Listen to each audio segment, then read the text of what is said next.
Hello दोस्त, आज हम आप लोग के लिए लेते आए हैं फिजिक्स का क्यूक रिवीजन वीडियो। जिस तरह हम मैथ का लेकर आए पूरा फार्मूला का, उसी प्रकार आज हम लेकर आए हैं फिजिक्स का। इसमें आपका 2 नंबर और 3 नंबर का क्वेश्चन तो पूरा क्लियर है, और जितना भी ऑब्जेक्टिव है फिजिक्स से आएगा सब इसमें आपका क्लियर है, ठीक है ना। तो आप लोग इसको जरूर देखिए, और परीक्षा से पहले जिस दिन आप लोग का साइंस का एग्जाम होने वाला है उससे एक दिन पहले जरूर आप लोग देख के जाइए इसको, और इसको अधिक से अधिक शेयर कीजिए। हम पूरा एक भी चैप्टर नहीं छूटेगा, ठीक है ना। और आप लोग सिर्फ एक ही वीडियो में पूरा फिजिक्स का रिवीजन कर लीजिएगा, ठीक है। तो इस वीडियो को ज़्यादा शेयर कीजिए, जिससे 21 तारीख से पहले सभी लोग इसका लाभ प्राप्त कर सकें। और हमारे चैनल पर जो नए सब्सक्राइबर हैं वो भी चैनल को सब्सक्राइब कर लें। इसमें अभी तक हम मैथ का, साइंस का और हिंदी का मॉडल सेट कंप्लीट डाल चुके हैं, और सोशल साइंस का भी लगभग समाप्त होने वाला है, ठीक है। और मैथ का जो है क्यूक रिवीजन वीडियो सारा फार्मूला सिर्फ 1 घंटा हम समाप्त कर चुके हैं। उसी प्रकार ये रहा मेरा फिजिक्स का। चलो स्टार्ट करते हैं।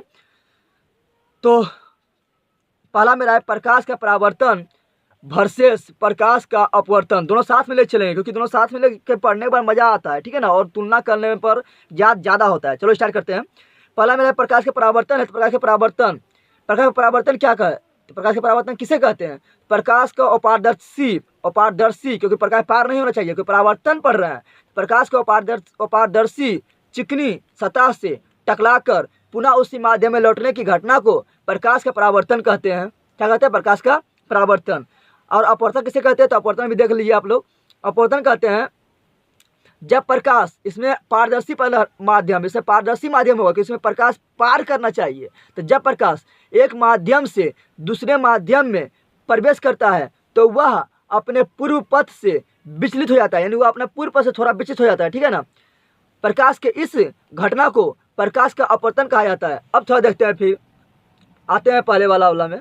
देखते हैं क्या प्रकाश के परावर्तन के 2 नियम होता है। कितना नियम होता है? 2 नियम होता है। कौन कौन? आपतित किरण, परावर्तित किरण तथा आपतन बिंदु पर डाला गया अभिलंब, तीनों एक ही तल में होता है। आपतित किरण, परावर्तित किरण और ये आपतन बिंदु पर डाला गया अभिलंब तीनों एक ही तल में होता है। तीनों एक ही तल में है ना। ये मेरा आपतित किरण है, ये परावर्तित किरण है, ये अभिलंब है, और ये मेरा आपतन कोण है, और ये मेरा परावर्तन कोण है।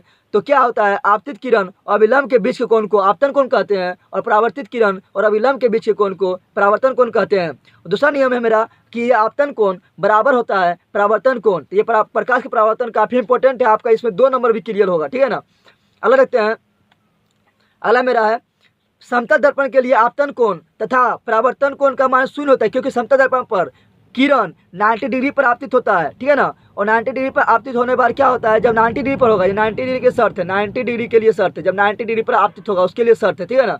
जब 90 डिग्री पर आपतित होगा तो क्या होगा? पुनः जो है उसी पथ पर लौट जाएगा। उसी पथ पर लौट जाएगा तो गैप थोड़ा सा भी नहीं बनेगा। यहाँ तो गैप बना हुआ है, कौन इसलिए बना है, यहाँ गैप बना हुआ है इसलिए कौन बन रहा है, लेकिन वहाँ गैप नहीं बनेगा, इसलिए आपतन कोण और परावर्तन कोण का मान क्या होगा? 0 होगा। आगे बढ़ते हैं। प्रकाश का अपवर्तन हम पढ़ लिए, आप इसका नियम देखते हैं। प्रकाश का अपवर्तन के 2 नियम है। कितना है? जिस प्रकार उसका 2 नियम था उसी प्रकार इसका भी 2 नियम है। उसमें पहला नियम क्या था? जिस प्रकार उसका पहला नियम था आपतित किरण, परावर्तित किरण और अभिलंब तीनों एक ही तल में होता है, उसी प्रकार इसका भी पहला नियम समान है, सिर्फ दूसरा नियम अलग होता है। दूसरा नियम काफ़ी इंपॉर्टेंट है। पहला नियम क्या है? आपतित किरण, उसमें परावर्तित किरण बोलते थे, परावर्तन में परावर्तित किरण बोलते थे, लेकिन यहाँ अपवर्तन है, यहाँ बोलेंगे अपवर्तित किरण। तो आपतित किरण, अपवर्तित किरण और उस बिंदु पर डाला गया अभिलंब तीनों एक ही तल में होता है, तीनों एक ही तल में होता है। देखो आपतित किरण और ये माध्यम पार कर गया है और यह अपना पथ से विस्तृत हो गया है, तो आपतित किरण, अपवर्तित किरण और उस बिंदु पर डाला गया ये अभिलंब तीनों एक ही तल में है, तीनों देखो एक ही जगह एक ही तल में है, ठीक है ना। ये होगा पहला नियम। दूसरा नियम प्रकाश का अपवर्तन का क्या है? दूसरा नियम प्रकाश का अपवर्तन का है कि प्रकाश के किसी विशेष वर्ण के लिए है। दूसरा नियम काफी इंपॉर्टेंट है, क्योंकि ये स्नेल का नियम होता है। प्रकाश के किसी विशेष वर्ण के लिए आपतन कोण की जिया, आपतन कोण की जिया का मतलब साइन आई, ठीक है ना। आपतन कोण की जिया का मतलब साइन आई तथा अपवर्तन कोण की जिया, अपवर्तन कोण की जिया का मतलब साइन आर एक नियतांक होता है। यह है दूसरा नियम। इसी को बोलते हैं स्नेल का नियम भी कहा जाता है। अगर आपका एक नियम का 1 नंबर का है कि स्नेल का नियम क्या होता है, तो सिर्फ ये लिख दिए, स्नेल का नियम बराबर साइन आई बटा साइन आर बराबर क्या होता है? एक नियतांक। आगे बढ़ते हैं। अगला मेरा है समतल दर्पण में हमेशा प्रतिबिंब जो बनता है, याद रखना काफी इंपॉर्टेंट, आभासी बनता है, हमेशा आभासी। सीधा बनता है। आभासी मतलब क्या? सीधा। सीधा मतलब आभासी, आभासी मतलब सीधा। जब सीधा बनेगा तो तुरंत बोलेंगे आभासी, जब आभासी बनेगा तो तुरंत बोलेंगे सीधा।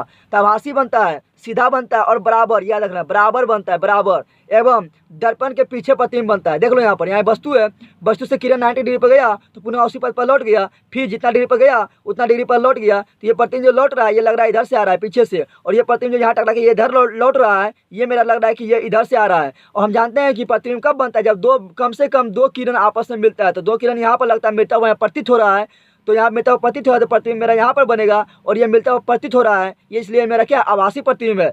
और देख लो ये वस्तु के लंबाई के बराबर है और दर्पण के पीछे है, और जब ये प्रतीत हो रहा है तो आभासी है, और मुँह कस के ऊपर है तो ये सीधा है। तो सीधा जब भी बनता है तो वो आभासी होता है, ठीक है ना, ये जानना है। फिर समतल दर्पण की फोकस दूरी एवं वक्रता केंद्र अनंत पर होता है। क्यों? क्योंकि ये देखो जब समांतर आया है, ठीक है ना, तो दर्पण के टकराने वाली कहीं काटेगा, कहीं पर जो है मुँह कस नहीं काटेगा, ठीक है ना, क्योंकि हम जानते हैं कि दर्पण के समांतर जब किरण कोई आपतित होता है, ठीक है ना, तो क्या होता है, वो टकराने के बाद जिस बिंदु पर काटती है, टकराने के बाद तो एक समतल दर्पण में टकराने के बाद कोई बिंदु पर नहीं काटता है, ठीक है ना, इसलिए इसका वक्रता केंद्र और वक्रता त्रिज्या कहाँ पर होगा, अनंत पर। कहाँ पर होगा, अनंत पर, याद रखना है।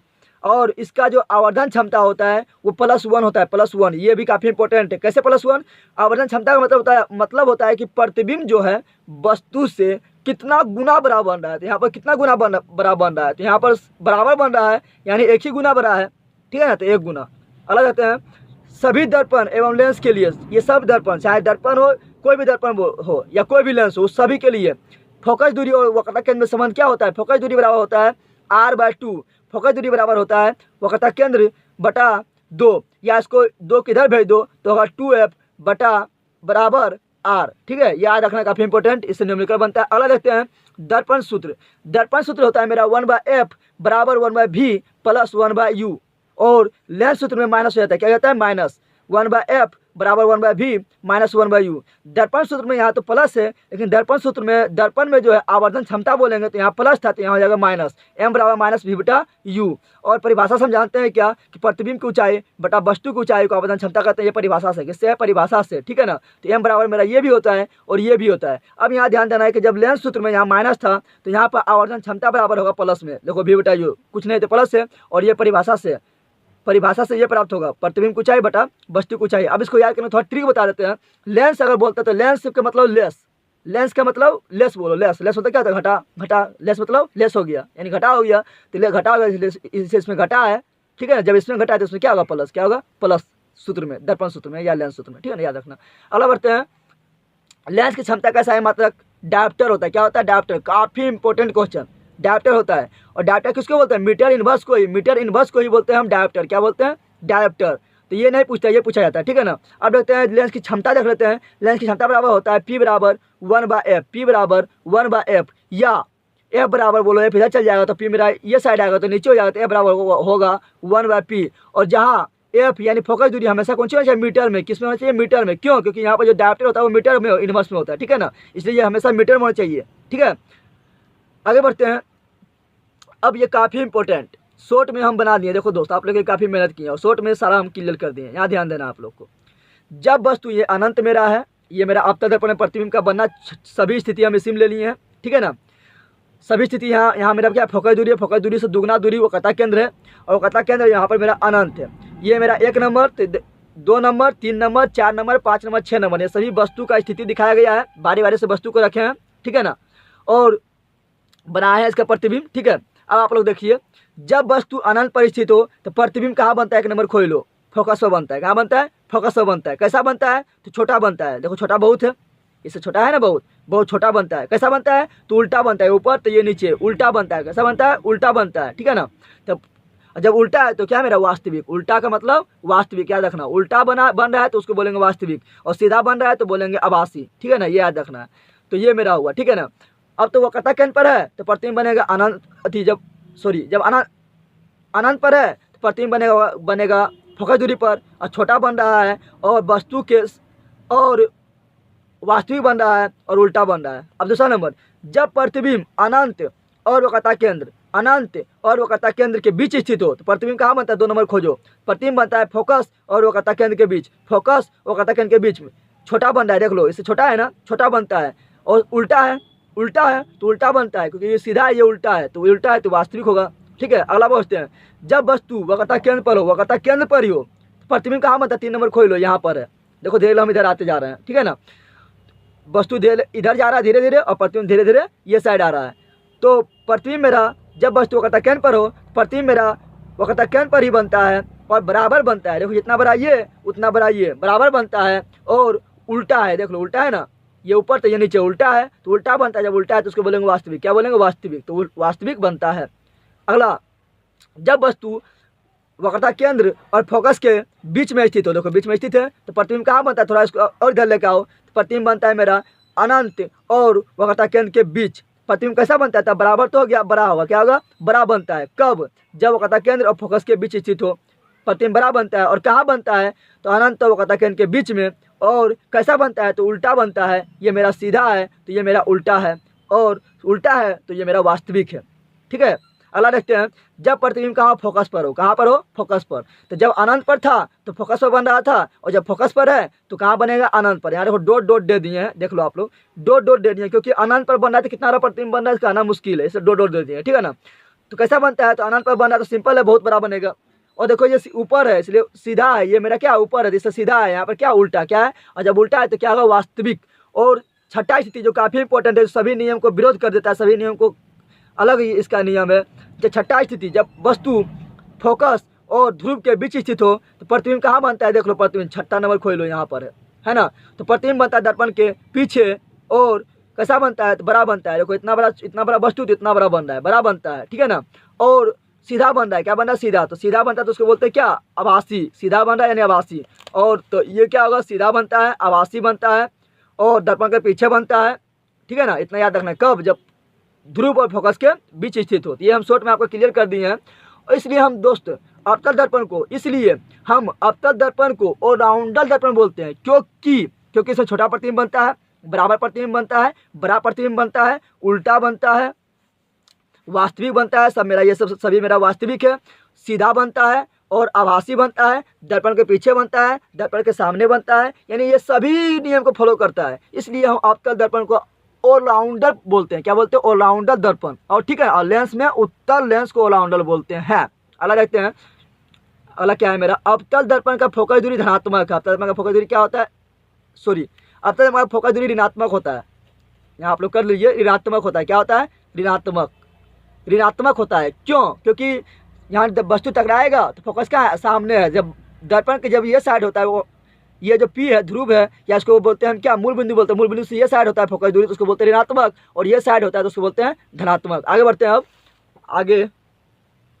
उसी प्रकार मेरा यहाँ है उत्तल लेंस से प्रतिबिंब का बनना। जैसे अवतल दर्पण मेरा ऑलराउंडर था, उसी प्रकार लेंस में जो है उत्तल लेंस ऑलराउंडर होता है। इसमें भी हम एक साथ 6 प्रतिबिंब को ले लिए, 6 वस्तु को ले लिए, सबको एक ही साथ पढ़ेंगे क्योंकि हम क्यों की रिविजन कर रहे हैं, ठीक है ना।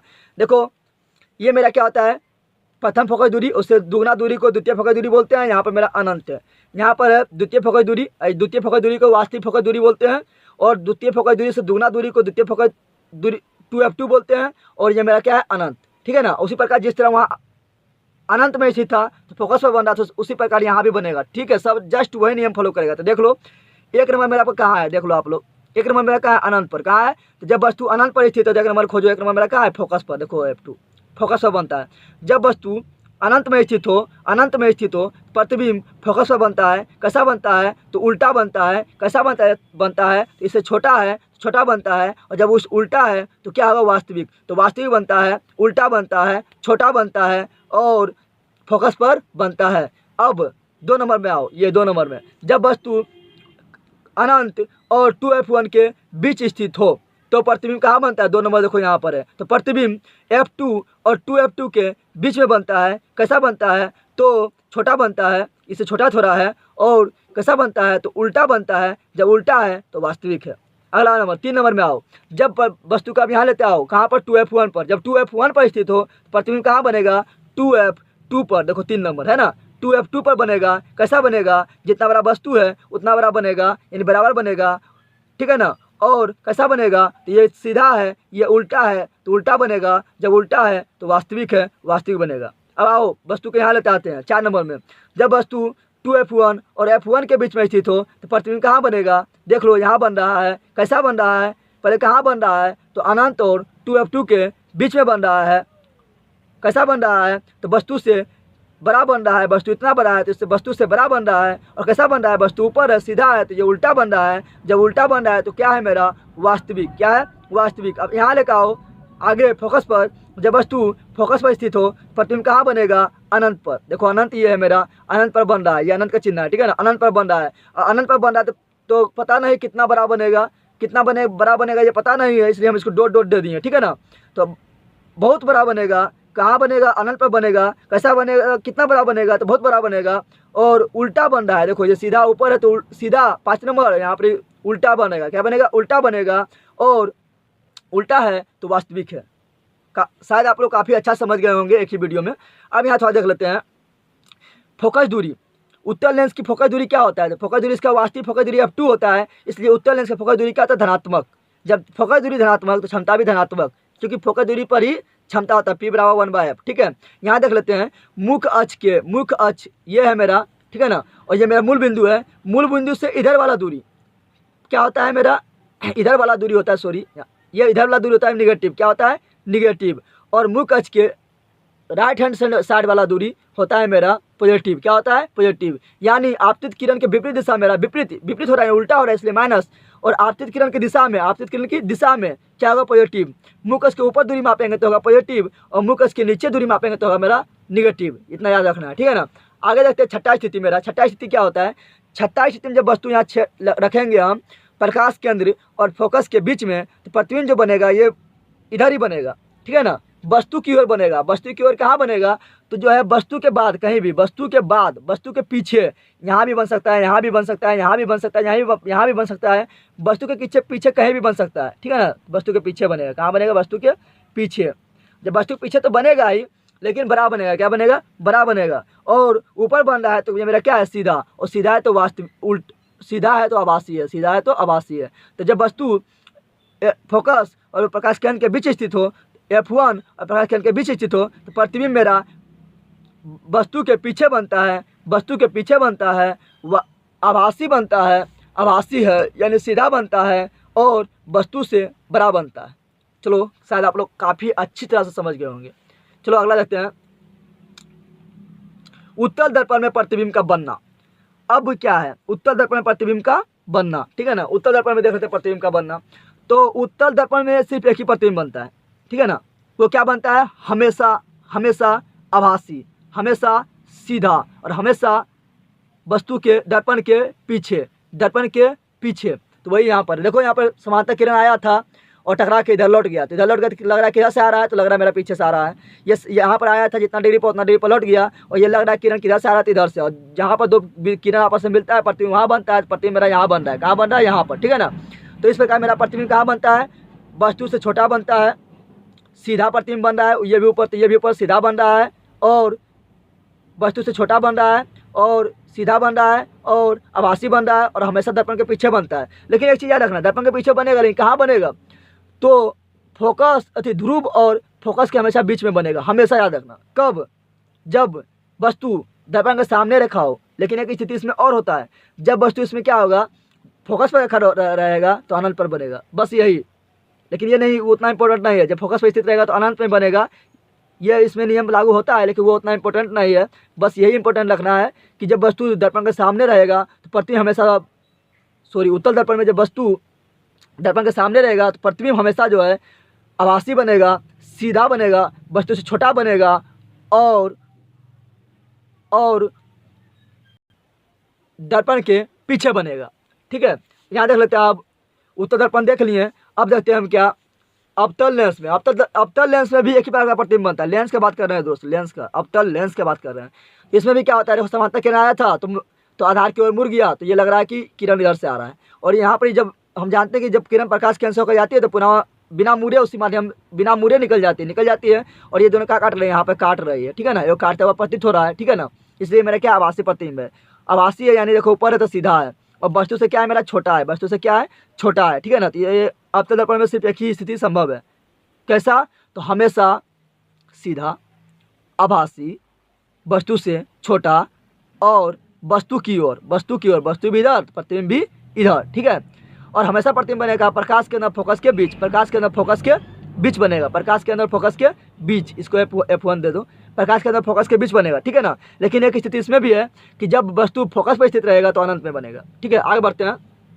तो यहाँ पर प्रकृति इसका लिखा हुआ है, इसका प्रकृति लिखा हुआ है स्थिति वस्तु की ओर, प्रकृति आभासी सीधा और आकार छोटा, ठीक है ना। और इसका भी वही होगा, इसका प्रकृति यहाँ लिखा था, इसका प्रकृति भी वही। स्थिति कहाँ है? पीछे। दर्पण की प्रतिबिंब कहाँ बना है? पीछे। प्रकृति कैसा है? आभासी सीधा और आकार कैसा है? छोटा, देख लो छोटा है, ठीक है, तो वही है। आगे बढ़ते हैं।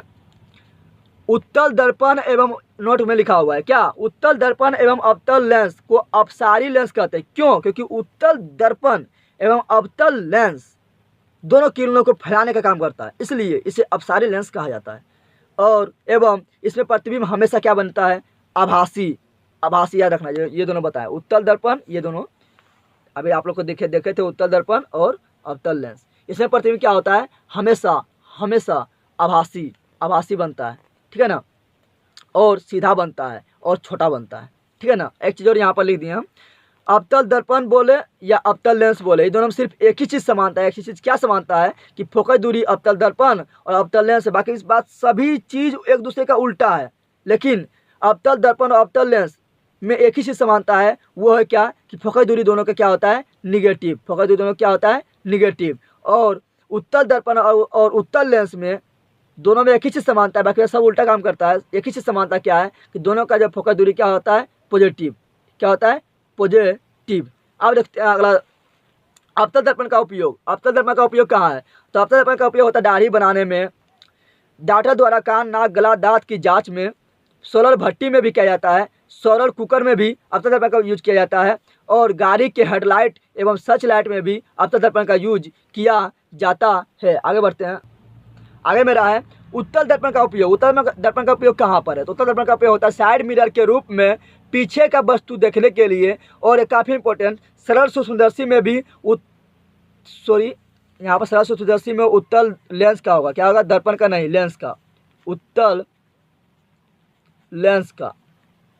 उत्तल दर्पण का यूज होगा साइड मिरर के रूप में पीछे देखने के लिए वस्तु के रूप में, और साइड मिरर के रूप में सूक्ष्मदर्शी में जो होगा, सरल सूक्ष्मदर्शी में, उसमें होगा उत्तल लेंस। क्या होगा? उत्तल लेंस, याद रखना है। अब देखते हैं थोड़ा, तारे का टिमटिमाना, क्षर मुड़ा हुआ दिखाई देना, कहाँ पर? पानी में, और पानी में मछली थोड़ा ऊपर दिखाई देना, ये सब किसका कारण है? तो इसका कारण है प्रकाश का अपवर्तन के कारण, ठीक है ना। ये सभी तो आप लोग जानते हैं। ये आगे बढ़ते हैं। हीरा का चमकना या मृग मरीचिका का बनना। मृग मरीचिका जब देखते हैं ना हम लोग कि गर्मी में क्या लगता है कि दूर में लगता है पानी है, क्या है? पानी, लेकिन पानी रहता नहीं है, ठीक है ना, वो हवा झिलमिलाते रहता है। यानी मृग मरीचिका का बनना किसके कारण है? इसका कारण है प्रकाश का पूर्ण आंतरिक परावर्तन, ठीक है ना। हीरा का चमकना भी प्रकाश का पूर्ण आंतरिक परावर्तन, और मृग मरीचिका का बनना भी प्रकाश का पूर्ण आंतरिक परावर्तन। अच्छा, हीरा का चमकना, ठीक है ना, ये क्यों चमकता है? अच्छा, इसका हीरा का अपवर्तनांक कितना होता है? इसका अपवर्तनांक होता है 2.42, और हीरा का अपवर्तनांक सबसे अधिक होता है, ठीक है ना, क्योंकि सबसे कठोर ये है।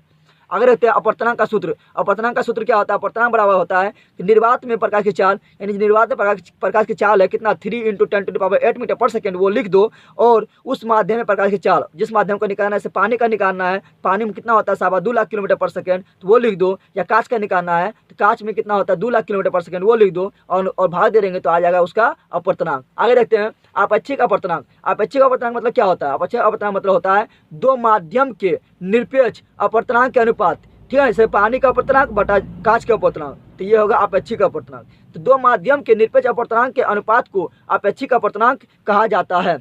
आप लोग लास्ट जो देखिए, आप लोग काफ़ी चीज़ देखना मिलेगा। ये तो रामबाण आपके लिए साबित होने वाला है, ठीक है ना, परीक्षा के लिए। वास्तविक प्रतिबिंब को पर्दे पर प्राप्त किया जा सकता है, सभी जानता है, लेकिन आभासी प्रतिबिंब को पर्दे पर प्राप्त नहीं किया जा सकता है, ठीक है ना, ये काफ़ी इंपॉर्टेंट है। अच्छा, पार्श्विक विस्थापन किसे कहते हैं? पार्श्विक विस्थापन कहते हैं आपतित किरण और निर्गत किरण के बीच की लांबिक दूरी। जैसे देखो, ये मेरा क्या आपतित किरण है, और यहाँ पर एक किरण क्या हो रहा है? इस कांच से निकल रहा है, ठीक है ना। तो ये आपतित किरण और निर्गत किरण के अगर आगे बढ़ा आपतित किरण को, और निर्गत किरण लग रहा है ये पीछे से आ रहा है, तो इसको पीछे बढ़ाते हैं, तो दोनों के बीच की जो लांबिक दूरी होगा, लांबिक दूरी जो होगा, लंबवत दूरी होगा, उसको बोलेंगे क्या? हम उसको बोलेंगे पार्श्विक विस्थापन। आगे बढ़ते हैं। आगे मेरा है मानव नेत्र वायुमंडलीय अपवर्तन वन विक्षेपण। आगे चैप्टर नंबर 2 में इसमें देखते हैं क्या मानव नेत्र में क्या होता है कोर्निया। कोर्निया कैसा होता है उत्तल आकार का, कैसा होता है उभरा हुआ रहता है, ठीक है ना, उभरा हुआ रहता है। और ये क्या होता है पारदर्शी, क्योंकि इससे प्रकाश पार होना चाहिए, ठीक है, पारदर्शी होता है। इसमें आयरिस भी होता है मानव नेत्र में। आयरिस क्या होता है सिकुड़ने फैलने वाले डायफ्राम के रूप में काम करता है और ये पुतली को सिकुड़ाता फैलाता है, क्योंकि ये सिकुड़ता है तो पुतली को भी सिकुड़ाता फैलाता है, ठीक है ना।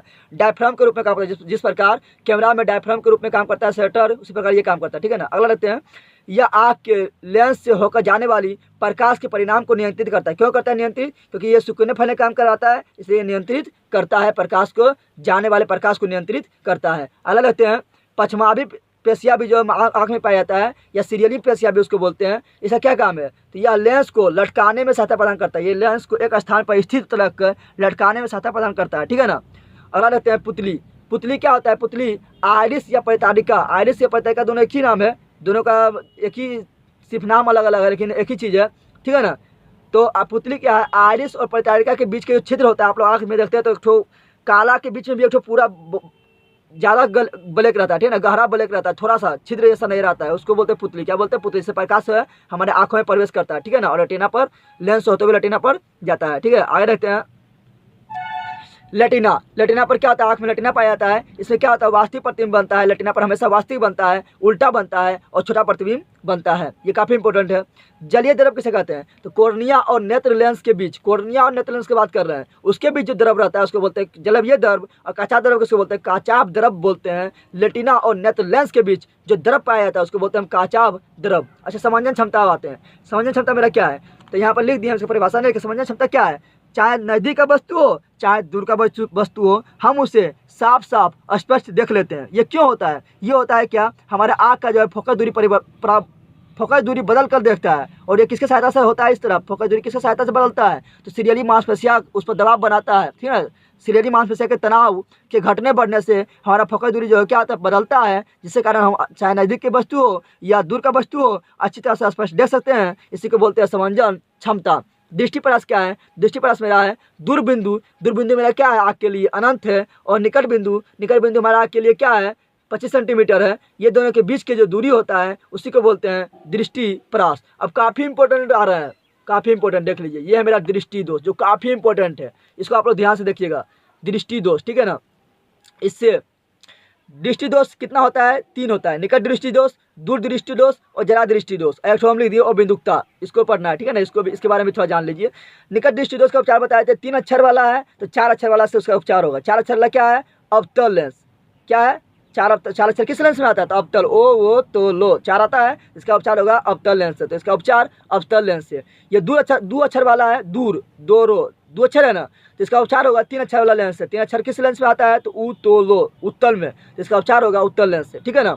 और इसका उपचार होगा जरा दृष्टि दोष का दोनों लेंस यानी बाइफोकल लेंस। इसमें अवतल भी रहेगा उत्तल भी रहेगा, उसको बोलते हैं बाइफोकल लेंस या द्विफॉक्सी लेंस। अच्छा, निकट दृष्टि दोष होने का कारण क्या है? निकट दृष्टि दोष पहले किसे कहते हैं? तो निकट दृष्टि दोष में क्या होता है? हमारे निकट की वस्तु तो दिखाई देता है, जो दोष रहेगा वही वस्तु दिखाई देगा स्पष्ट रूप से, यह ध्यान देना है। तो निकट की वस्तु तो दिखाई देगा, लेकिन जब दूर की वस्तु दिखाई नहीं देगा तो निकट दृष्टि दोष बोलेंगे।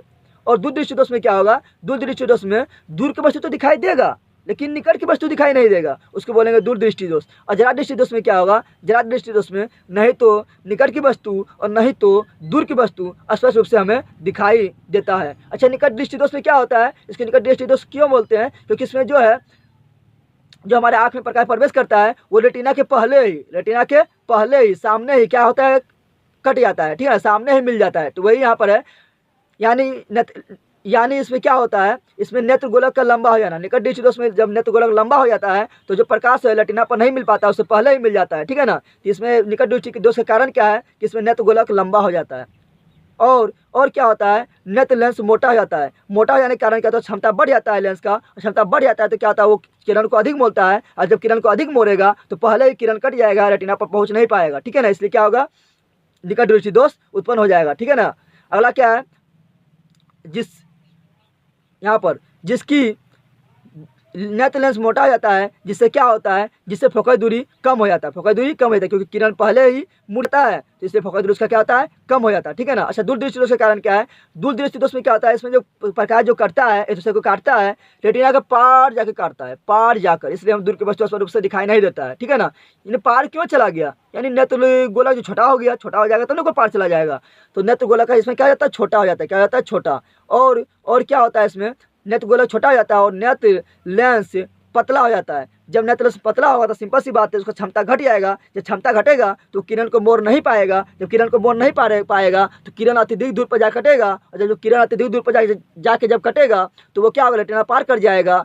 ठीक है ना। रेटिना पार, इसलिए यहाँ पर क्या होता है, रेटिना के पार में क्या होता है, प्रतिबिंब बनता है और इसका फोकस दूरी अधिक हो जाता है, क्योंकि अधिक दूरी में काट रहा है तो फोकस दूरी मेरा क्या है, अधिक है। जरा दृष्टि दोष का कब होता है, जब वृद्धावस्था में होता है। कब होता है, वृद्धा अवस्था में होता है। ठीक है ना। और समझन क्षमता घट जाना, यानी जो बताया समझन क्षमता, हम लोग क्या बताए थे कि हम वस्तु नज़दीक हो या दूर स्थित हो, वस्तु को हम साफ साफ देख सकते हैं, ये मेरा क्या समझन क्षमता है। तो वही समझन क्षमता जो घट जाता है, यानी शरीरीय मांसपेशियाँ जो है अच्छी तरह से लेंस पर तनाव नहीं बना पाता है। ठीक है ना। अगला है मेरा ओ बिंदुकता। ओ बिंदुकता का उपचार क्या जाता है, बेलनाकार लेंस से। किसे क्या जाता है, बेलनाकार लेंस से। अच्छा, ओ बिंदुकता में क्या होता है, ओ बिंदुकता में जो होता है, जो मेरा 36 कटार दे दे और ऊर्ध्वाधर कटार दे दे और दोनों को बोले स्पष्ट रूप से देखने के लिए, तो जिसको ओ बिंदुकता हो रहेगा वो दोनों रेखा को एक साथ स्पष्ट रूप से नहीं देख पाता है। ठीक है ना। एक बात इधर से दे दिया है, सीधा खड़ा कर दिया है, सुता दिया है, और उसको बोलेगा स्पष्ट रूप से दोनों देखने तो नहीं देख पाएगा। इसका उपचार क्या होता है, बेलनाकार लेंस से। ठीक है ना।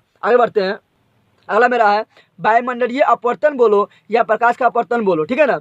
अच्छा, तारे का टिटवाना किसका कारण है, तो वायुमंडलीय अपवर्तन या प्रकाश का अपवर्तन, दोनों में से जो दिया रहा ऑप्शन में दोनों सही है। सूर्योदय से पहले एवं सूर्यास्त के बाद भी सूर्य का दिखाई देना, ये किसके कारण होता है, तो ये होता है वायुमंडलीय अपवर्तन के कारण होता है। ठीक है ना, या प्रकाश के अपवर्तन के कारण। और ये पहले सूर्य उगने से पहले हम लोग को सूर्य दिखाई देने लगता है, और सूर्य डूब जाने के बाद भी हम लोग को सूर्य दिखाई देता है। तो इससे क्या होता है, इससे 4 मिनट का समय बढ़ जाता है, 4 मिनट का समय बढ़ जाता है। ठीक है ना। आगे देखते हैं प्रकाश के वर्ण विक्षेपण। ठीक है ना। प्रकाश के वर्ण विक्षेपण के कारण क्या होता है, इंद्रधनुष का बनना किसका कारण है, तो इंद्रधनुष का बनना प्रकाश के वर्ण विक्षेपण का कारण है। ठीक है ना।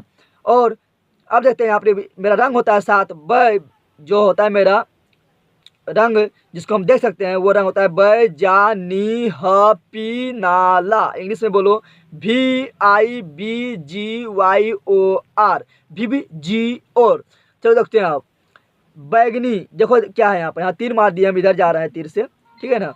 अगर हम इधर जाएंगे तो तरंगदैर्घ्य बढ़ेगा, तरंगदैर्घ्य बढ़ेगा, और तरंगदैर्घ्य अपवर्तनांक में बहुत दुश्मनी है। तरंगदैर्घ्य बढ़ेगा तो अपवर्तनांक घटेगा, और अपवर्तनांक घटेगा तो तरंगदैर्घ्य बढ़ेगा, ये दोनों काफ़ी दुश्मनी है। ठीक है ना, एंटी चलता है दूसरे का। तो देखो बैंगनी का जो अपवर्तनांक जो होता है ना, अपवर्तनांक मतलब मुड़ना, कितना मुड़ रहा है, और तरंगदैर्घ्य मतलब होता है सीधा चलना, कितना सीधा चल रहा है। तो देखो बैंगनी जो होता है अपवर्तनांक सबसे अधिक होता है, यानी सबसे अधिक प्रकाश कौन मुड़ता है, बैंगनी। और जब अपवर्तनांक सबसे ज़्यादा तो तरंगदैर्घ्य सबसे कम, तरंगदैर्घ्य सबसे कम। ठीक है ना। तो बैंगनी का अपवर्तनांक सबसे अधिक होता है और तरंगदैर्घ्य सबसे कम होता है। ठीक है ना। और जिसका तरंगदैर्घ्य सबसे कम होगा, यानी जो ज़्यादा मुड़ेगा, जिसका अपवर्तनांक ज़्यादा होगा, उसका परिकिरण भी सबसे अधिक होता है। ठीक है ना। अब लाल रंग का देखते हैं, लाल रंग का क्या होता है, अपवर्तनांक सबसे कम है, यानी ये सबसे कम मुड़ता है, सबसे कम मुड़ता है, यानी ज़्यादा सीधा चलता है। जब ज़्यादा सीधा चलता है तो तरंगदैर्घ्य क्या होगा, सबसे यहाँ पर अधिक होगा, तरंगदैर्घ्य सबसे अधिक होता है, ये दोनों दुश्मनी होता है। तो अपवर्तनांक सबसे कम तो तरंगदैर्घ्य सबसे अधिक, लाल का, ये याद रखना है। और जब तरंगदैर्घ्य सबसे अधिक है तो इसका परिकिरण कम होगा, सबसे कम परिकिरण इसी का होगा। ठीक है। आगे बढ़ते हैं। और आप लोग पढ़े होंगे वर्ण विक्षेपण किसे कहते हैं, तो वर्ण विक्षेपण किसे कहते हैं, जब श्वेत प्रकाश प्रिज्म से पार होता है, प्रिज्म से होकर गुजरती है, तो वो 7 रंगों में विभक्त हो जाती है, और इस घटना को कहते हैं प्रकाश का वर्ण विक्षेपण। और यह 7 रंग जिस पत्ती पर प्राप्त होता है उसे हम स्पेक्ट्रम कहा जाता है। आगे बढ़ते हैं। प्रकाश का परिकिरण, प्रकाश का परिकिरण किसे कहते हैं, तो प्रकाश का छोटे छोटे कणों से टकरा कर छितर जाना, ठीक है ना, छितराना प्रकाश का परिकिरण कहलाता है। प्रकाश के परिकिरण के कारण ही आकाश का रंग नीला दिखाई देता है, क्योंकि इसका अपवर्तनांक कम होता है, जिसके कारण क्या होता है, ये ज़्यादा इसका परिकिरण होता है, छितरा जाता है आकाश में, और हमें नीला दिखाई देता है। आकाश में ज़्यादा फैल जाता है ये, और नीला दिखाई देता है। और सूर्योदय एवं सूर्यास्त के समय लाल लाल दिखाई देता है। किसके कारण? प्रकाश के परिकिरण के कारण। क्या होता है कि जो प्रकाश का तरंगदैर्घ्य सबसे अधिक होता है, इसलिए प्रकाश पृथ्वी पर आसानी से पहुंच जाता है। लेकिन बाकी बात जो उस समय क्या होता है, पृथ्वी और सूर्य के बीच काफ़ी दूरी होता है, जिसके कारण क्या होता है कि सभी रंग का परिकिरण, सभी रंग जो है आकाश में उधर ही रह जाता है, क्योंकि उसका तरंगदैर्घ्य सबसे कम है और ऐसा तरंगदैर्घ्य ज़्यादा था तो लाल पृथ्वी तक पहुँच जाता है। इसलिए सूर्योदय एवं सूर्यास्त के समय सूर्य लाल दिखाई देता है। ठीक है ना। आगे बढ़ते हैं, विद्युत धारा में पहुँचते हैं। विद्युत धारा आवेशों या इलेक्ट्रॉन के प्रवाह को क्या कहते हैं? विद्युत धारा कहते हैं। ठीक है ना। अच्छा, आवेश का सही मात्रक क्या होता है? तो आवेश का सही मात्रक होता है कूलम, जिसे हम C से इंडिकेट करते हैं। ठीक है ना। अच्छा, एक कूलम बराबर कितना होता है? तो एक कूलम बराबर होता है 6.25 × 10⁻18 इलेक्ट्रॉन। अच्छा, इलेक्ट्रॉन पर आवेश कितना होता है? तो इलेक्ट्रॉन पर आवेश होता है 1.6 × 10⁻19 कूलम। और इलेक्ट्रॉन पर जो आवेश होता है वो होता है निगेटिव। देखो यहाँ निगेटिव दिए हैं, निगेटिव। ठीक है ना। और अच्छा, प्रोटॉन पर आवेश कितना होता है? तो प्रोटॉन पर भी आवेश समान होता है, जितना इलेक्ट्रॉन पर उतना प्रोटॉन पर, लेकिन ये होता है पॉजिटिव। क्या होता है? पॉजिटिव। आगे बढ़ते हैं, विद्युत विभव क्या है? विद्युत विभव का पहले हम परिभाषा बताते हैं कि एकांक आवेश को अनंत से किसी आवेश के विद्युत क्षेत्र में के किसी बिंदु पर लाने में जो कार्य किया जाता है उसे विद्युत विभव कहते हैं। ठीक है ना। फिर बोलते हैं, अनंत से एकांक विद्युत आवेश को अनंत से किसी बिंदु तक लाने में, विद्युत क्षेत्र के किसी बिंदु तक लाने में जो कार्य किया जाता है उसे विद्युत विभव कहते हैं। यानी कार्य करने में, आवेश को लाने में जो कार्य किया जाता है, कार्य बटा आवेश, विद्युत विभव बराबर, जिसे V से इंडिकेट किया जाता है, कार्य बटा आवेश W/Q होता है। अच्छा, W यानी कार्य, कार्य का सही मात्रक जूल, और आवेश यानी Q का सही मात्रक सेकंड।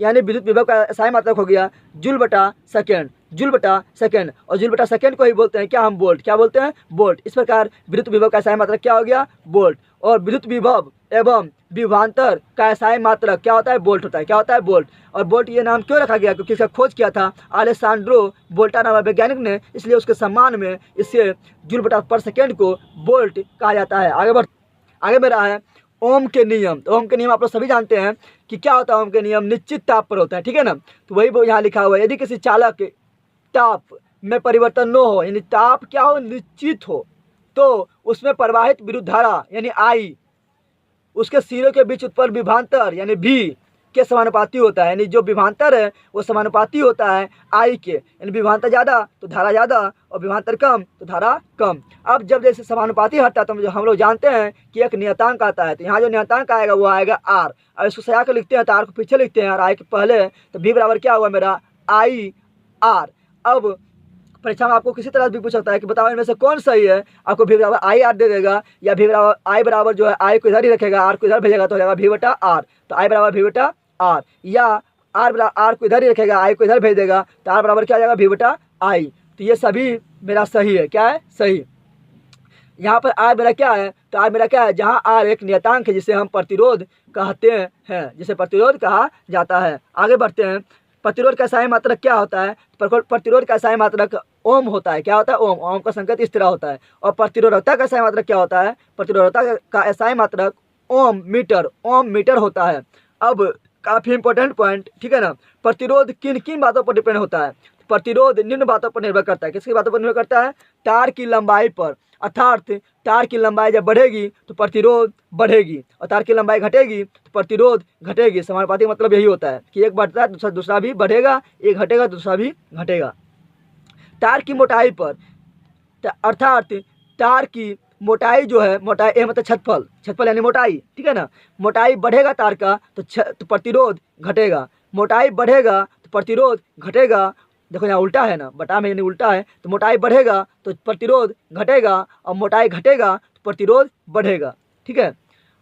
अगला है तार की प्रकृति पर। तार की प्रकृति पर भी प्रतिरोध निर्भर करता है। यदि चांदी का तार है तो प्रतिरोध सबसे कम, यदि तांबा का तार है तो थोड़ा उससे ज़्यादा प्रतिरोध, अगर इसी प्रकार एल्युमिनियम का तार है तो थोड़ा वो दोनों से ज़्यादा प्रतिरोध, और लोहा का तार है तो चांदी, तांबा, एल्युमिनियम से भी ज़्यादा प्रतिरोध इसमें होगा। यानी प्रकृति पर भी निर्भर करता है। रो मेरा क्या है? इसको रो को बोलते हैं प्रतिरोधकता। क्या बोलते हैं? प्रतिरोधकता को हम रो से निकल करते हैं। ये क्या है? चालक तार की प्रतिरोधकता। अच्छा, रो बराबर क्या होगा? तो रो को हम इधर रख लेते हैं, तो इधर इधर आएगा तो होगा RA, और L इधर आएगा तो L हो जाएगा नीचे, तो RA/L होगा। ठीक है ना। अच्छा, प्रतिरोध तो 3 बातों पर डिपेंड किया है, 1, 2, 3 पर, लेकिन प्रतिरोधकता जिसका सही मतलब क्या होता है? ओम मीटर, वो कितने बात पर निर्भर किस पर निर्भर करता है, तो वो सिर्फ जो है चालक की प्रकृति पर निर्भर करता है, चालक की प्रकृति पर निर्भर करता है। वो तार की लंबाई पर निर्भर नहीं करता है। प्रतिरोधकता तार की लंबाई पर निर्भर नहीं करता है, प्रतिरोधकता मोटाई पर निर्भर नहीं करता है, वो चालक तार पर निर्भर करता है, ठीक है ना, चालक तार की प्रकृति पर। आगे बढ़ते हैं। प्रतिरोधों का संयोजन। प्रतिरोध का संयोजन दो प्रकार से किया जाता है। एक श्रेणी क्रम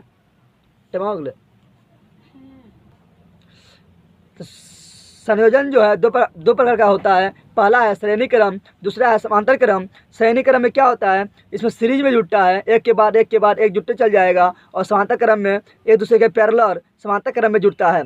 अब इसमें समझते हैं कि श्रेणी क्रम में क्या होता है। श्रेणी क्रम आर और एस मतलब सीरीज, यानी श्रेणी क्रम में क्या होता है, श्रेणी क्रम बराबर तुल्य प्रतिरोध जो है श्रेणी क्रम में क्या होता है, R1 जोड़ R2 जोड़ R3 सीधे जुट जाता है, ठीक है ना। श्रेणी क्रम में प्रतिरोध सीधे जुट जाएगा। और समांतर क्रम में क्या होगा, प्रतिरोध जो है वो तुल्य प्रतिरोध निकालने के लिए उसको उल्टा करके जोड़ेंगे, सभी को उल्टा करके, क्या करके, उल्टा करके। तो याद रखना, श्रेणी क्रम में सीधे जुटता है और समांतर क्रम में उल्टा होकर जुटता है, ठीक है ना।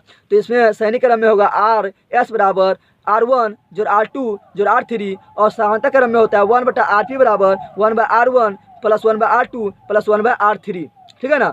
और ये किसमें क्या होता है, श्रेणी क्रम में, श्रेणी क्रम में क्या होता है, धारा समान होता है। देखो एक ही तार धारा समान होगा, जिसमें धारा समान होता है लेकिन विभवांतर अलग अलग होता है। और यहाँ पर क्या होता है, यहाँ पर धारा अलग अलग होता है। यहाँ पर देखो आधी तार फुटा हुआ है तो धारा अलग अलग होगा, लेकिन विभवांतर देखो दोनों सेम बिंदु ही है तो विभवांतर समान होगा। और घर में जो हम लोग तार को सजाते हैं वो समांतर क्रम में से आते हैं, क्योंकि इसमें से आने पर क्या होता है, वोल्टेज अधिक मिलता है। क्या मिलता है, वोल्टेज अधिक मिलता है। आगे बढ़ते हैं। अगला मेरा है एमीटर और वोल्ट मीटर। अच्छा, एमीटर का प्रतीक क्या होता है, ए, और यहाँ माइनस यहाँ प्लस, जैसे माइनस प्लस दोनों होता है, ठीक है ना, आगे माइनस इधर प्लस, ठीक है। और वोल्ट मीटर का प्लस होता है भी, माइनस प्लस। अब देखते हैं क्या, परिपथ में श्रेणी क्रम में जोड़ा जाता है। एमीटर को जो है परिपथ में श्रेणी क्रम में जोड़ा जाता है। क्यों बात करते हैं, क्यों, क्योंकि इससे धारा मापा जाता है। एमीटर से धारा मापा जाता है, विद्युत धारा मापा जाता है। तो विद्युत धारा मापने के लिए क्या करेगा, इससे सभी धारा को जाना चाहिए ना, इसलिए इसको श्रेणी क्रम में जोड़ा जाता है। अच्छा, एमीटर का प्रतिरोध क्या होता है, निम्न। प्रतिरोध निम्न इसलिए होता है क्योंकि इससे सभी धारा पास होना चाहिए। तो जितना धारा अधिक पास होगा उतना मापेगा तो प्रतिरोध निम्न होगा, इससे धारा अधिक पास होगा।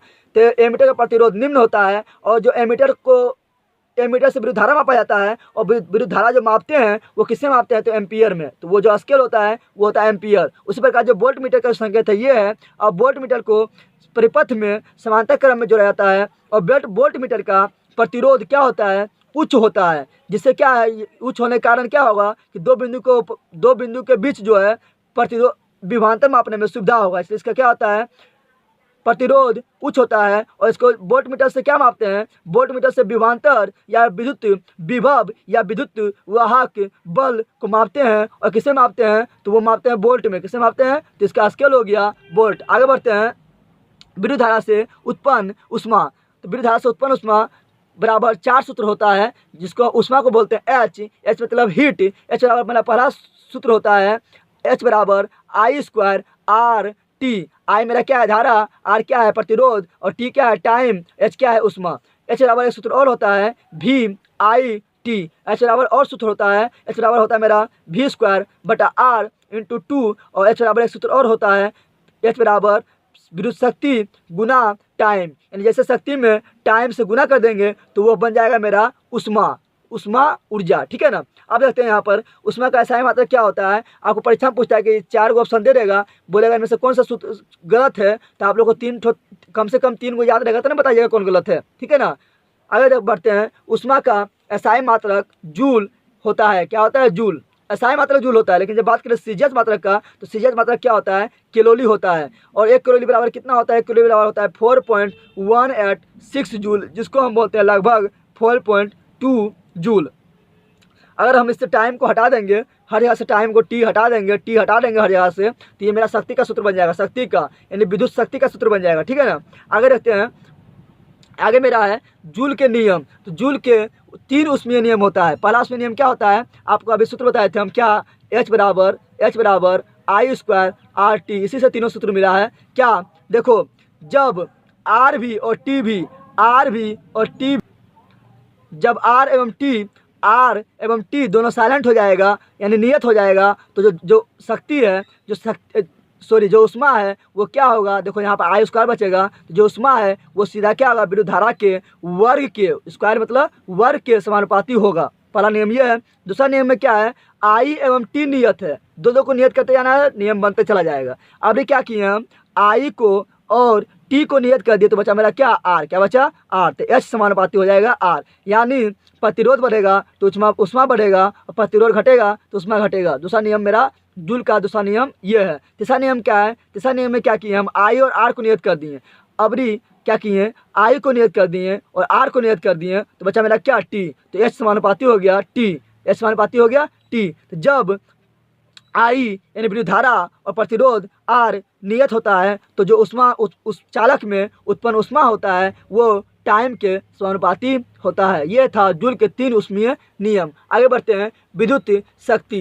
विद्युत शक्ति यानी पी, विद्युत शक्ति यानी पी, तो पी बराबर क्या होता है, कार्य करने के दर, डब्ल्यू क्या है मेरा, वर्क, वर्क मतलब कार्य, तो कार्य करने की दर को विद्युत शक्ति कहा जाता है। ठीक है, तो ये परिभाषा से सूत्र प्राप्त हुआ मेरा डब्ल्यू बटा टी, ठीक है ना, और इसको बोलेंगे क्या, जूल बटा सेकेंड, कार्य का सहाय मात्रक जूल और टाइम का सहाय मात्रक सेकेंड, जूल बटा सेकेंड, और जूल बटा सेकेंड को ही बोलते हैं वाट, क्या बोलते हैं, वाट। तो शक्ति का सहाय मात्रक वाट होता है, वाट, शक्ति का सहाय मात्रक क्या होता है, वाट, जिसको बोलते हैं जूल बटा सेकेंड भी बोल सकते हैं। और पी बराबर यानी विद्युत शक्ति बराबर क्या होगा, P बराबर वी आई, पी बराबर वी आई होता है, और P बराबर एक सूत्र और होता है वी स्क्वायर बटा आर होता है, और P बराबर एक और होता है आई स्क्वायर बटा आर होता है। और परीक्षा में इस तरह पूछा गया है कि 3 गो ये 1 2 3 दे दिया है और एक ठो गलत दे दिया है, और पूछ रहा था बताइए कि इनमें से कौन गलत है। तो आप लोग को जब तीनों याद रहेगा तो बता सकते हैं। देखो क्या किए हम, इसमें वी आई है, इसमें वी स्क्वायर बटा आर है, इसमें आई स्क्वायर बटा आर है, इसमें कहीं पर टाइम था, टाइम नहीं है। और जैसे देखो यहाँ पर हम टाइम दे दिए, यहाँ देखो आप लोग, जैसे यहाँ पर हम क्या क्या किए, इसमें टाइम जोड़ दिए, आई स्क्वायर आर में टाइम जोड़ दिए, वी आई में टाइम जोड़ दिए, वी स्क्वायर बटा आर में हम टाइम जोड़ दिए, तो ये मेरा क्या बन गया, उसमें वाला सूत्र, क्या बन गया, उसमें वाला सूत्र। ठीक है ना, आगे बढ़ते हैं।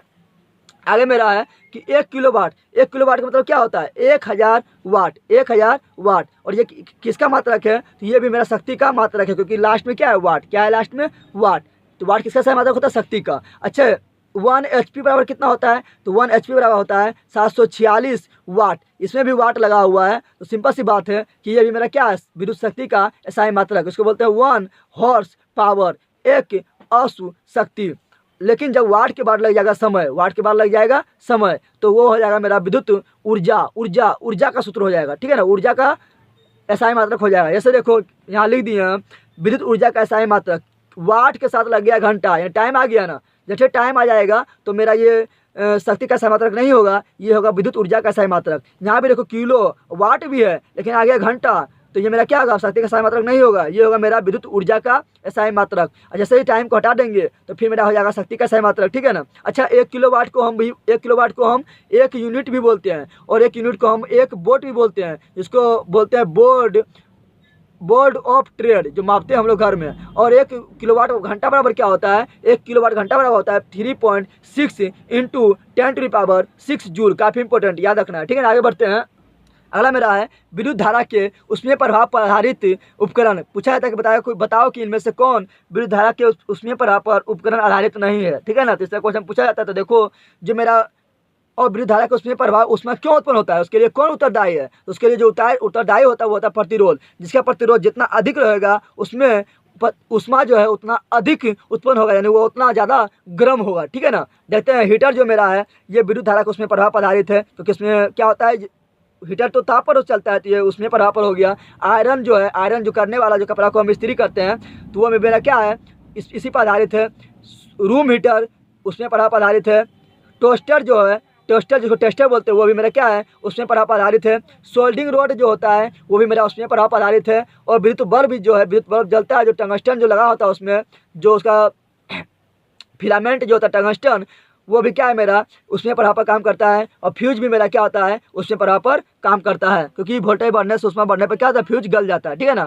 और इसमें जो होता है, अब देखते हैं कि जो ये मेरा उसमें प्रभाव पर जो है जो उपकरण आधारित है उसका गुण क्या होता है। सिंपल सी बात है कि उसमें क्या चाहिए, उष्मा चाहिए, तो उष्मा के लिए प्रतिरोध जितना अधिक होगा उसका उतना उष्मा होगा। तो जो उपकरण होता है उसमें प्रभाव पर आधारित, उसका क्या होता है, प्रतिरोध बहुत अधिक होता है। और गलनांक क्या होता है, गलनांक भी बहुत अधिक होता है। ठीक है ना। गलनांक इसलिए अधिक होता है कि कहीं तुरंत गल न जाए, तुरंत अगर गल जाएगा तो सिंपल सी बात है तुरंत, लेकिन फ्यूज उसमें नहीं आता। फ्यूज थोड़ा अलग बताएंगे, जैसे ही तुरंत गल जाएगा तो क्या होगा, वो उससे मतलब हीटर उतर तुरंत गल जाएगा तो वो बेकार हो जाएगा ना, खाना फिर नहीं बन पाएगा ना। तो गलनांक क्या होता है, उच्च होता है, ठीक है ना। आगे बढ़ते हैं।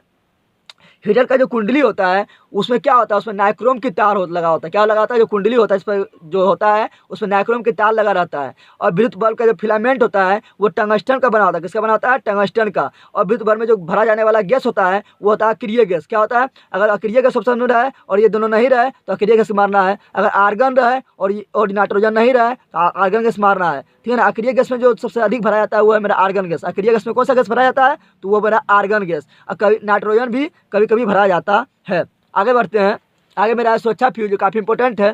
फ्यूज, फ्यूज क्या होता है, फ्यूज किससे बनता है, जस्ता और टीन को मिला दो तो फ्यूज बनेगा। क्या बनेगा, फ्यूज। या लेड और टीन को मिला लो तभी क्या बनेगा, फ्यूज। और टीन का जो फ्यूज होता है, सिर्फ टीन का भी फ्यूज बनता है, ठीक है ना। तो जस्टा एवं टीन का मिश्रण को फ्यूज कहते हैं। लेड एवं टीन को मिश्रण को भी फ्यूज कहा जाता है। ये दोनों से मिलकर भी फ्यूज बनता है। अच्छा, फ्यूज का गुण क्या है, तो सिंपल सी बात है, फ्यूज क्या करता है, हमारे उपकरण को जले नहीं, इसलिए हम फ्यूज को लगाते हैं कि ज़्यादा वोल्टेज आए तो उपकरण जले नहीं, इसलिए हम क्या लगाते हैं, फ्यूज। क्या लगाते हैं, फ्यूज, ठीक है ना। तो फ्यूज क्या करता है, धारा को रोकता है, यानी इसका कब रोकेगा, जब उसका प्रतिरोध अधिक होगा, ठीक है ना। यानी उसको जब अवरोध उत्पन्न करने की क्षमता अधिक होगा, इसलिए इसका क्या होता है, फ्यूज का प्रतिरोधकता अधिक होता है। और फ्यूज का दूसरा गुण क्या होता है कि ज़्यादा वोल्टेज आए तो गल जाए। क्या है, गल जाए। तो गलेगा कब, जब उसका गलनांक कम होगा। तो फ्यूज का पहला गुण है प्रतिरोध अधिक, प्रतिरोधकता अधिक होता है, प्रतिरोधकता अधिक होता है और गलनांक कम होता है। आगे बढ़ते हैं। विद्युत धारा का चुंबकीय प्रभाव लास्ट चैप्टर में रहा है। इसमें क्या होता है, चुंबक होता है। क्या होता है, चुंबक, ठीक है ना। चुंबक पर उदाहरण देखते हैं। चुंबक में क्या होता है, चुंबक में दो ध्रुव होता है, नॉर्थ और साउथ। और चुंबक में जो है ध्रुव पर ज्यादा शक्ति होता है, ठीक है ना, ध्रुव पर ज्यादा शक्ति होता है। और चुंबकीय क्षेत्र का क्या होता है, उत्तरी ध्रुव से निकलता है, दक्षिणी ध्रुव में जाता है। और अंदर जो है, बाहर से तो उत्तरी ध्रुव से दक्षिणी ध्रुव, और अंदर जो है दक्षिणी ध्रुव से उत्तरी ध्रुव की ओर जाता है, ठीक है ना। अब हम देखते हैं विद्युत धारा के ऊष्मीय प्रभाव का खोज किसने किया, तो ये किया था ओरस्टेड नामक वैज्ञानिक। काफी इंपॉर्टेंट, ओरस्टेड नामक वैज्ञानिक ने, ठीक है ना।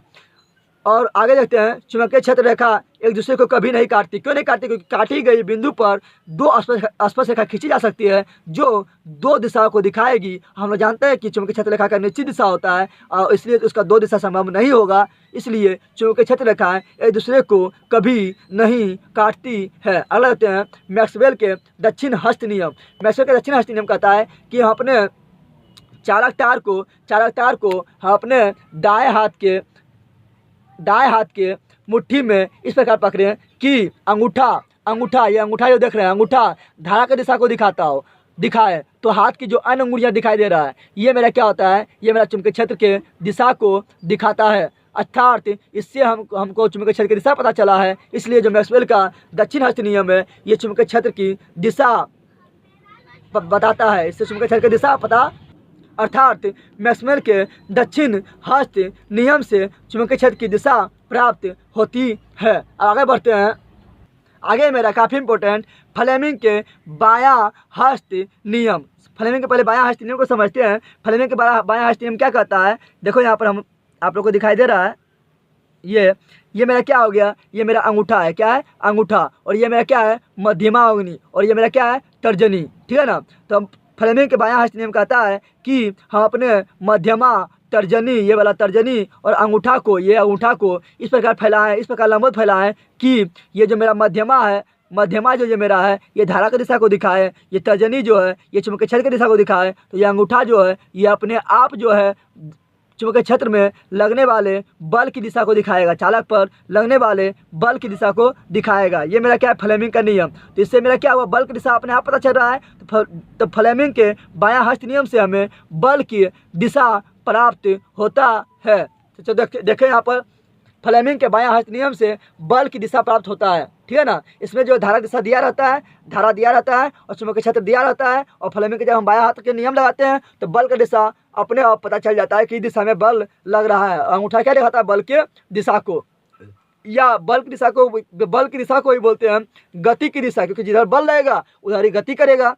अगला क्या है कि फ्लेमिंग के बायां हस्त नियम पर कौन सा उपकरण आधारित है, तो फ्लेमिंग के बायां हस्त नियम पर जो मेरा विद्युत मोटर वो फ्लेमिंग के बायां हस्त नियम पर आधारित है। फ्लेमिंग के बायां हस्त नियम के रूल को फॉलो करके काम करता है। अच्छा, विद्युत मोटर क्या करता है, तो देखो यहाँ विद्युत लगा हुआ, क्या लगा हुआ है, विद्युत। तो इसमें विद्युत लगा हुआ है तो ये विद्युत ऊर्जा को बदलेगा, विद्युत ऊर्जा को बदलेगा। तो विद्युत मोटर विद्युत ऊर्जा को यांत्रिक ऊर्जा में बदलता है, याद रखना है। अब आता है फ्लेमिंग के दक्षिण हस्त नियम, यह भी काफ़ी इंपॉर्टेंट है। फ्लेमिंग के दक्षिण हस्त नियम से क्या होगा, ये मेरा इससे धारा प्राप्त होता है। क्या होता है प्राप्त, धारा, क्योंकि इसमें हम बल जो है पहले ही दे देते हैं और चुंबकीय क्षेत्र हम पहले ही दे देते हैं, तो धारा बच गया है तो धारा प्राप्त होगा। जैसे देखो फ्लेमिंग के दायां हस्त नियम या दक्षिण हस्त नियम आप लोग को दिखाई दे रहा है, ये मेरा अंगूठा, ये मेरा क्या है, ये मध्यमा है, और ये मेरा क्या है, तर्जनी है, और ये मेरा क्या है, अंगूठा है, ठीक है ना। तो हम अपने दाएं हाथ के मध्यमा, तर्जनी एवं अंगूठा को इस प्रकार फैलाएं, इस प्रकार लंबवत फैलाएं कि यदि तर्जनी चुंबकीय क्षेत्र के दिशा को दिखाए, अंगूठा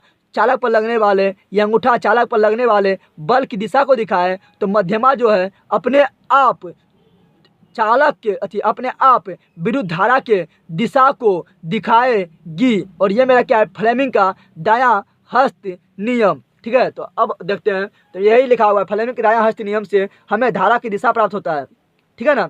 क्योंकि हम जनरेटर जब स्टार्ट करते हैं क्या करते हैं, उसमें घुमाते हैं उसको, तो घुमाते हैं तो क्या लेते हैं, बल देते हैं। तो बल जो पहले दिया रहता है पहले से ही दिया रहता है, और चुंबक उसके बीच में रहता है, तो चुंबकीय क्षेत्र भी पहले से है, तो धारा दिशा अपने आप पता चल जाता है।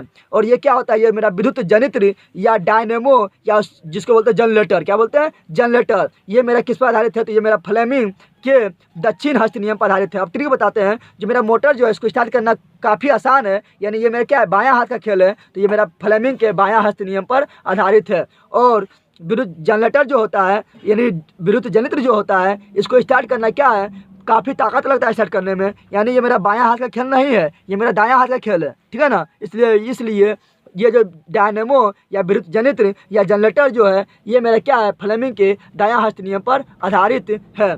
अब ये मेरा क्या करता है, डायनेमो या विद्युत जनित्र, ये क्या करता है, ये यांत्रिक ऊर्जा को विद्युत ऊर्जा में बदलता है, क्योंकि हम अंदर का ऊर्जा देते हैं, अंदर का ऊर्जा देकर उसको घुमाते हैं, तो ये इसलिए ये यांत्रिक ऊर्जा को विद्युत ऊर्जा में बदलता है। यानी आपको ये वाला याद है कि विद्युत मोटर विद्युत है तो विद्युत को बदलेगा, तो आपको ये अपने आप याद रहेगा। आगे बढ़ते हैं, विद्युत जनित्र दो प्रकार का होता है, विद्युत जनित्र या जनरेटर या डायनेमो दो प्रकार का होता है, एक AC और दूसरा DC। अच्छा, AC जनरेटर में क्या होता है, इसमें धारा की दिशा क्या होता है, निश्चित नहीं होता है, धारा देखो ऐसे से बहता है, ठीक है ना।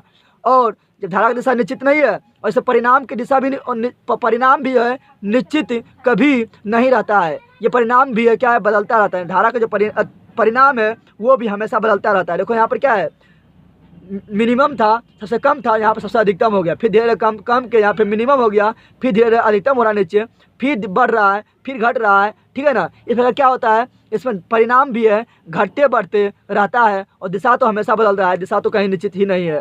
तो दिशा और परिणाम दोनों AC जनरेटर में, AC धारा में निश्चित नहीं होता है, लेकिन DC जनरेटर में क्या होता है, धारा की दिशा क्या होता है, निश्चित होता है, और परिणाम जो है, धारा का जो परिणाम है वो भी मेरा क्या होता है, निश्चित होता है। और इसका ग्राफ होता है इस प्रकार, देखो धारा दिशा भी निश्चित और परिणाम भी क्या होता है, निश्चित होता है।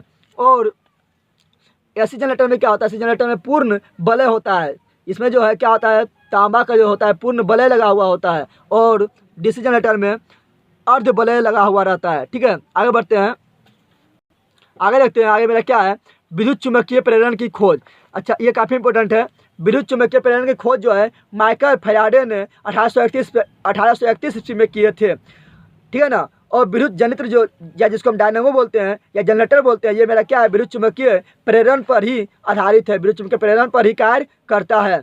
इसलिए विद्युत जनित्र अर्थात डायनेमो की खोज किसने किया था, माइकल फैराडे ने किया था, याद रखना, फैराडे नामक वैज्ञानिक ने किया था। आगे बढ़ते हैं, अब समाप्त होने वाला, आगे मेरा है अस्थायी चुंबक जो है वो बनता है किससे, नर्म लोहे की, याद रखना है। और वो अस्थायी चुंबक बनता है नर्म लोहे की, अस्थायी चुंबक बनता है इस्पात की। और चुंबक में चुंबकीय क्षेत्र की दिशा क्या होता है, उत्तर से दक्षिण है, तो हम पहले बता चुके हैं। और विद्युत चुंबक जो बनता है, विद्युत चुंबक बनता है विद्युत के कारण। हम लोग जानते हैं जो करंट फ्लो होता है, तो चालक में तार जो होता है, तार में जो होता है खींचने का पावर आ जाता है, उसको बोलते हैं विद्युत चुंबक।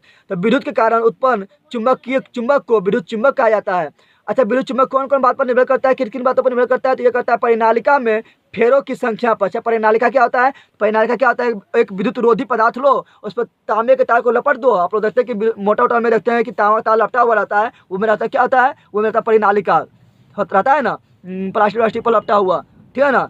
तो परिनायिका मेरा क्या है, विद्युतरोधी पदार्थ पर अगर तांबे के तार को लपट दिया जाता है काफ़ी मतलब उसको बोलते हैं परिनालिका। तो विद्युत चुंबक जो है मेरा ये डिपेंड करता है कि इस पर परिनालिका में कितना कितना तार लपटा हुआ है, यानी फेरों की संख्या पर। और दूसरा डिपेंड करता है विद्युत धारा के परिणाम पर भी, यानी उसका परिणाम कितना धारा बह रहा है, जितना अधिक धारा बहेगा उतना उसका चुंबक का गुण अधिक। विद्युत धारा के परिणाम जितना करंट ज़्यादा अधिक बहेगा उतना क्या होगा, विद्युत चुंबक ज़्यादा होगा, उसमें खींचने का पावर उतना अधिक होगा। अब करोड़ के पदार्थ की प्रकृति पर भी डिपेंड करता है कि वो तांबा का तार है या एल्युमिनियम का करोड़ है या चांदी का करोड़ है, उस पर भी डिपेंड करता है। ठीक है ना, आगे बढ़ते हैं। आगे मेरा तार जो लगा हुआ रहता है, वो मेरा जो घर में जो तार यूज करते हैं हम लोग 3 प्रकार का होता है, लाल, काला और हरा। लाल को बोलते हैं विद्युतमय तार, काला को बोलते हैं उदासीन तार और हरा को बोलते हैं भू तार। ठीक है ना, यानी भूमि से संपर्क रहता है। विद्युतमय तार में क्या होता है, विद्युतमय तार से ही करंट आता है। ठीक है ना, और ये जो आता है 220 वोल्ट और 50 हर्ट्ज से, जो इंडिया में आता है करंट वो होता है 220 वोल्ट से 50 हर्ट्ज तक। अच्छा, स्विच किस में जोड़ा जाता है, तो स्विच जो मेरा जोड़ा जाता है वो विद्युतमय तार में ही जोड़ा जाता है, जिससे करंट फ्लो होता है वही तार में जोड़ा जाता है, यानी लाल तार में जोड़ा जाता है। और फ्यूज जो है मेरा, ये भी जो मेरा है ये लाल तार यानी विद्युतमय तार में ही जोड़ा जाता है। और काला तार क्या होता है, उदासीन होता है। काला तार का क्या होता है, काला तार का जो विभव जो होता है वो शून्य होता है। और काला तार का काम क्या है, जितना धारा आया है उसको फिर क्या करता है, धारा को वापस पावर हाउस में पहुंचाने का काम करता है। और हरा तार मेरा क्या होता है, ये मेरा पृथ्वी से संपर्क में रहता है और ये सुरक्षा की दृष्टि से आवश्यक है। ठीक है ना, आगे रखते हैं अतिभारण। अतिभारण मेरा क्या है, यानी अतिभारण यानी ओवरलोडिंग। ये तारों के महत्तम मान से अधिक धारा जब होता है तो उसको बोलते हैं अतिभारण। अच्छा, ये कब होता है, तो तारों के महत्तम मान से यानी कितना करंट उसमें बह सकता है उसके अधिक महत्तम मान से अधिक धारा जब खींचने लगता है तार, कब खींचता है, जब उपकरण में की कुल शक्ति क्या है, स्वीकृत सीमा से बढ़ जाती है। यानी जो उपकरण की शक्ति जो सीमा था उसका स्वीकृत सीमा जो था उससे अगर बढ़ जाती है तो तारों में क्या होता है, तारों के जो महत्तम मान से अधिक धारा जो उसमें बहने लगती है और उसी को बोलते हैं हम क्या, अति भारण। अच्छा, लघुपतन क्या होता है, शॉर्ट सर्किट क्या होता है, शॉर्ट सर्किट आप लोग जानते हैं कि जब 2 तार किसी भी प्रकार से जब आपस में सट जाता है तो शॉर्ट सर्किट उत्पन्न होता है। उसमें क्या होता है, उसमें जो है तार का प्रतिरोध जो होता है लगभग शून्य हो जाता है। जब प्रतिरोध शून्य होगा तो सिंपल सी बात है धारा बढ़ेगा, और धारा क्या होता है, तो परिपथ में क्या होता है, बहुत अधिक धारा बहने लगती है और शॉर्ट सर्किट उत्पन्न हो जाता है। इस प्रकार आपका फिजिक्स का टोटल चैप्टर खत्म हुआ है। और बताएं कि आप लोग को ये वीडियो कैसा लगा है, और ये वीडियो आप लोग जरूर शेयर करें। आपका हम 1 घंटा में पूरा फीस खत्म कर दिए हैं, और इसको आप लोग अंतिम तक जरूर देखें और शेयर करें। और बताएं आप लोग को वीडियो कैसा लगा है, कमेंट जरूर करें। थैंक्स दोस्त, वीडियो को शेयर जरूर करें और बताएं आप लोग को वीडियो कैसा लगा है। ठीक है ना, और आप लोग इस तरह वीडियो चाहते हैं तो हम केमिस्ट्री का भी लेते आएंगे, और इससे आपका 2 नंबर का क्वेश्चन तो मानिए आपका अधिक से अधिक कवर हो गया है। ठीक है, तो मिलते हैं अगला वीडियो में। शेयर जरूर करें, सब्सक्राइब जरूर करें, लाइक जरूर करें और वीडियो को शेयर करें। आप लोग का जब इतना हम हेल्प कर रहे हैं तो आप लोग का जिम्मेदारी बनता है कि मेरा चैनल को आप लोग ही सपोर्ट कर सकते हैं। ठीक है ना, तो मेरे चैनल को आप लोग अधिक से अधिक शेयर करें, क्योंकि 21 तारीख से पहले सभी स्टूडेंट के पास पहुँच जाए। चलो, अच्छा पढ़ाई कीजिए। जय हिंद, थैंक्स।